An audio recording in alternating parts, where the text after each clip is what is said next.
Dell has always been one of the leading manufacturers worldwide of portable computers for high-end professional audiences with their Latitude, Precision, and XPS series.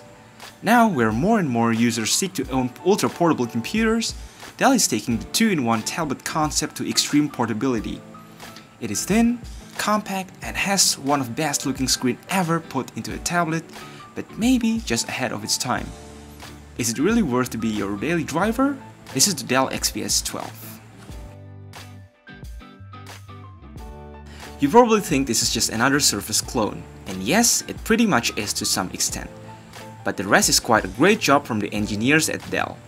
The tablet is simply flat like a slate that is just 12mm thick and is really light in 12-inch Windows tablet standards. Both the tablet and the keyboard is nicely made out of soft touch rubber coated magnesium alloy with a Gorilla Glass panel on top. Just like the Surface, it is really rugged and nice to hold. There are two versions of the keyboard cover, but the unit we are reviewing comes with a folio case style keyboard, which the adjustable kickstand works like the Surface Pro.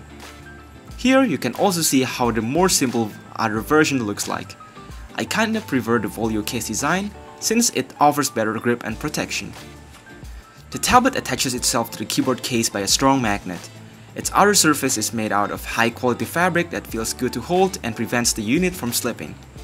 Next, connectivity options are limited on the XPS 12.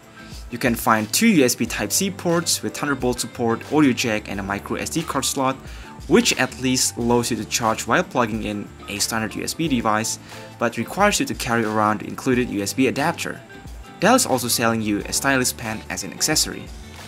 There's not a lot of computing horsepower to be expected. The XPS 12 rocks a Skylake Core M5 CPU with HD Graphics 515 that delivers some of the highest performance per watt for ultra-portable systems. But with a 12.5-inch 4K display fitted into this computer, Dell should probably realize that it wasn't a very good idea.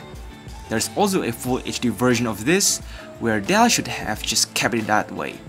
As for storage, there's some 256 gigs worth of SSD and 120 gigs only for the full HD version. All models are equipped with 8 gigs of LPDDR3 RAM. There's a 8 megapixel camera on the back, but please don't expect it to capture better images than your phone.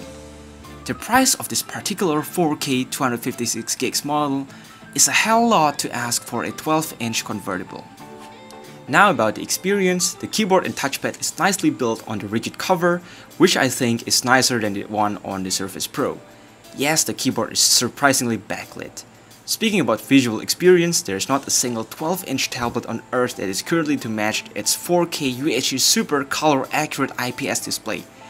Is it an overkill? Yes, it kinda is, which is also most likely the cause of its simply outrageous 3-hour battery life. I'm still not getting the point to put a 4K resolution into a 12-inch Core M powered tablet. Will you be able to work with video editing? Not really. Will you game on this? Not really. The only thing it does for me compared to a full HD display is slowing down performance and eating through battery life, not even mentioning about the deal-breaking scaling issues. But apparently, it is kinda helpful to help you at drawing with a very high precision with a stylus. Lastly, the front-facing speakers are louder than we expected. In short, the XPS 12 is another ultra-slim 2-in-1 tablet with good build quality, interesting design, and portability, but with a handful of compromises. The problem is, the performance will only satisfy casual users at a price point where only professional users are looking at.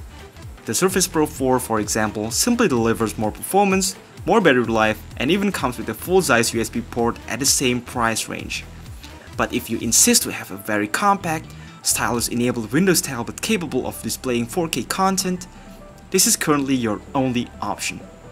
Thanks for listening on my thoughts on the XPS 12. Don't forget to subscribe. See you later.